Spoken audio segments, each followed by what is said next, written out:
Hi everyone. I almost said happy Wednesday. Happy Thursday. Hope you're all having a great week. I have to be honest, I feel like my brain is all over the place. This week has been a bit off for me.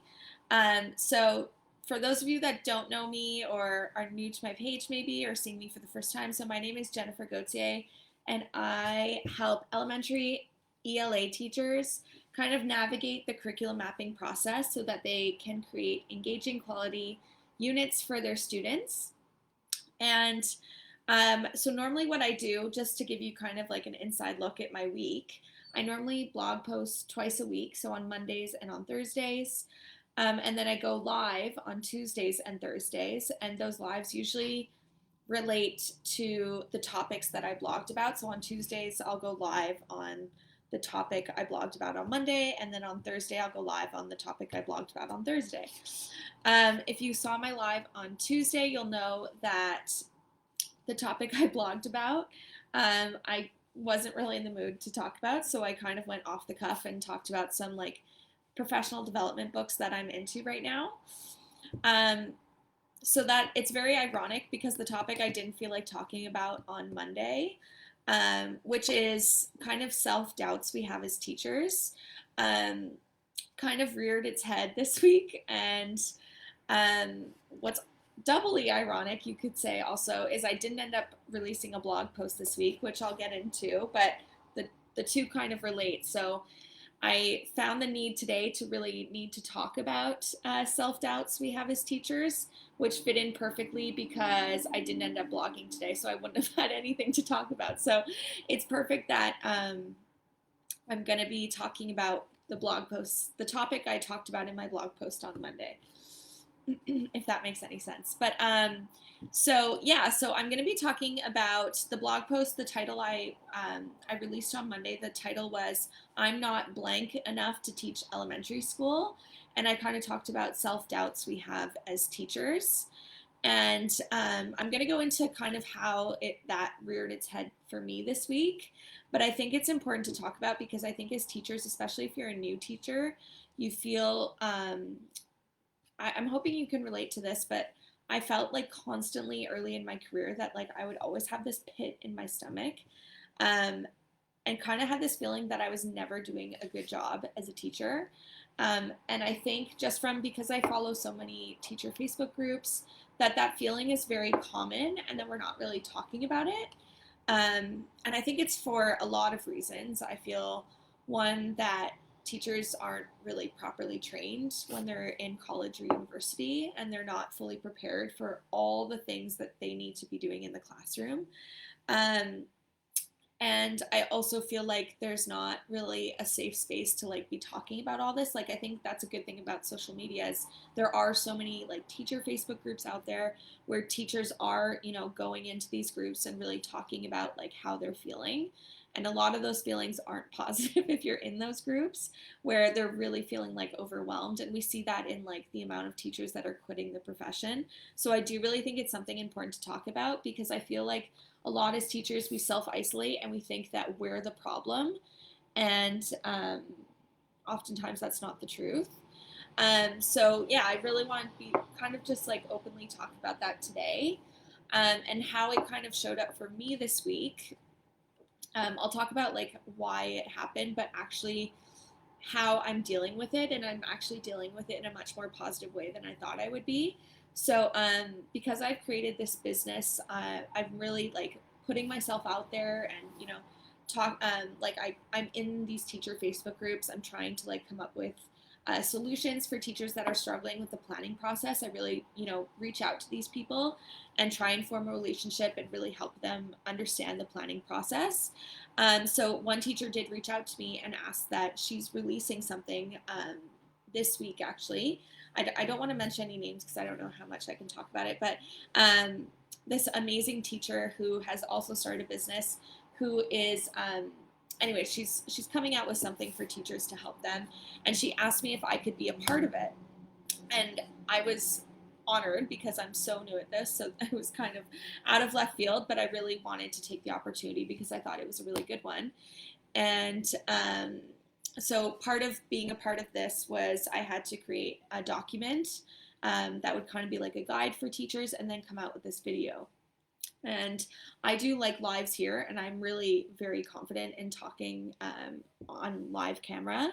But I had never, so I was like, oh, I'll be fine, like no issue, like recording myself, kind of like teaching to the camera so that it could be a part of this offer that this other teacher is giving to her customers.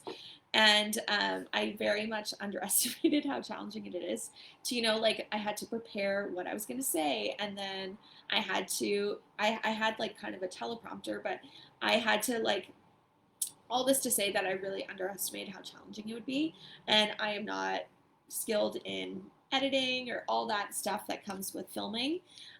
So I had finished it yesterday and I had sent it to her. And really, if I'm being completely honest, I knew it wasn't my best work. But I also didn't know what I didn't know, right? Like, I'm not skilled in this stuff. It's the first time I ever did it. And then, so I sent it to her yesterday and she sent me back feedback, and like, she was beyond kind, but she was like nicely kind of saying that like this isn't good enough quality for her, and completely understandably. And I knew that it wasn't my best quality work. So she kind of asked me if I could do some edits to it. And that's kind of like, at first I did get that feeling. So like when I talk about self-doubts, I feel like I said earlier that it's like this feeling in like your gut, and sometimes like I feel like it like raises all the way to my throat, and I just feel like I'm caving in, and I feel like, oh no, like these thoughts that we kind of have like kind of start coming in, like, oh my god, I'm so terrible at my job, I have no idea what I'm doing, what business do I have to even be talking to other teachers and like trying to help them. So those feelings started to seep in today. um so I kind of tried to like, I really took some time to like sit with that. But then afterwards, I was, I started saying to myself, like, you are brand new at this. You don't know what you're doing. You've never filmed or edited a video before. And luckily, like, this person was so kind and was offering me like great suggestions on how I could improve. And I really want to take those to heart and really improve, because I mean, it could have been a completely different thing. Like, she could have said, oh no, like, sorry, like, you're not what I'm looking for, never mind on the offer. And she didn't. She was so kind.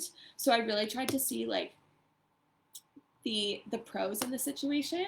And I feel like if this had happened to me even a year ago, I would have been like totally on the other side of this, and those feelings would have like stuck with me. Like, I said that I had those feelings this morning, but then when I really took the time to sit with them, like, I can confidently be here right now and be like, with the advice she gave me, I'm really going to improve and make this video that much better.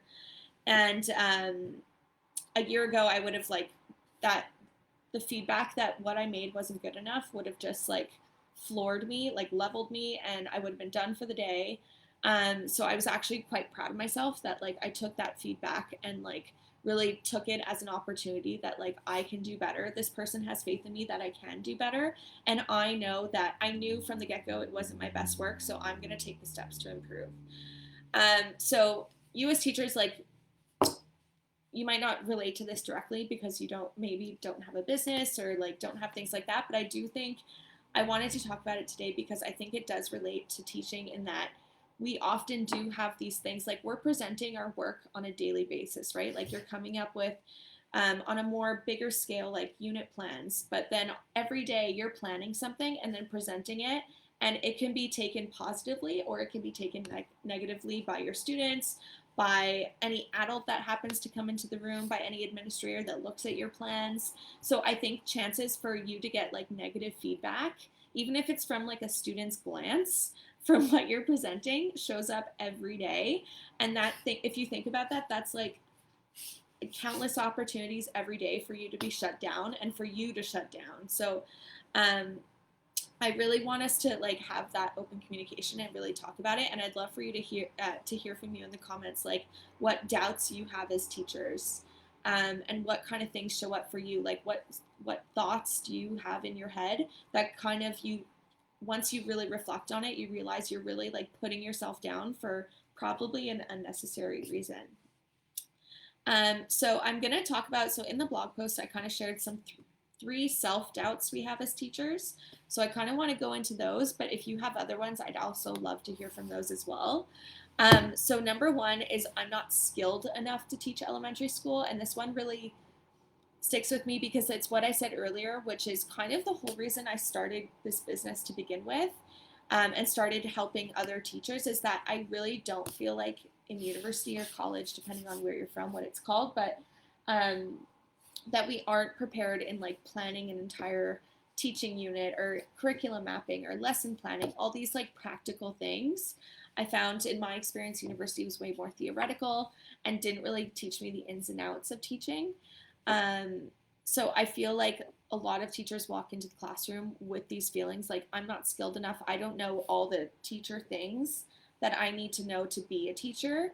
Um, and I also, again, want to like, I'd rather put that dialogue in my brain. And what I tried to do when I was a newer teacher is like, but I wasn't shown it. So like I'm doing the best I can, and I can only learn through experiencing the good times and the bad times.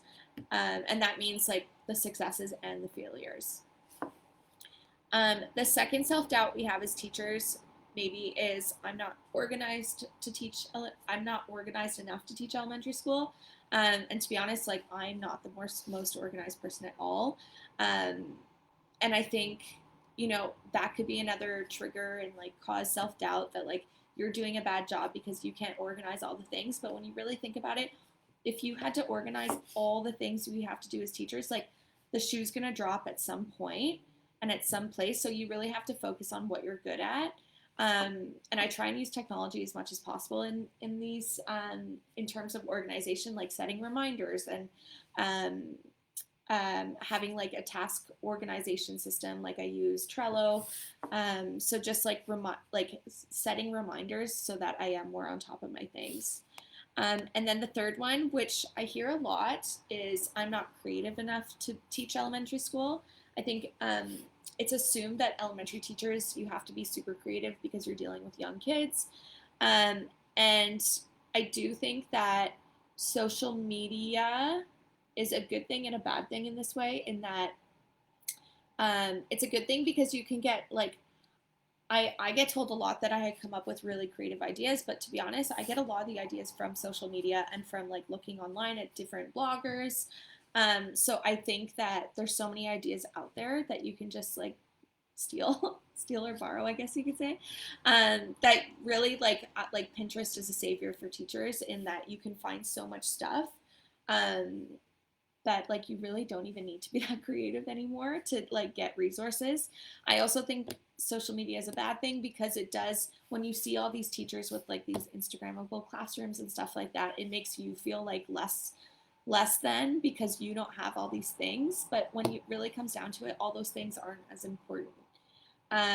So all that to say, I myself was dealing with some self doubts as just a teacher and like as a professional in this field. And I know that there's so many people out there. So I hope that this resonated with you in some way. If you, maybe it was just something that you needed to hear, or I definitely it was something I needed to get off my chest. So this was almost like a therapy session for me. So please like comment on this post, like it, comment with like any doubts that you might have as a teacher, or that maybe some that you've overcome. I'd be so curious to know, but thank you so much. I will be going live again on Tuesday next week. So until then, I hope you have a great end of week and weekend, and I will see you then. Bye.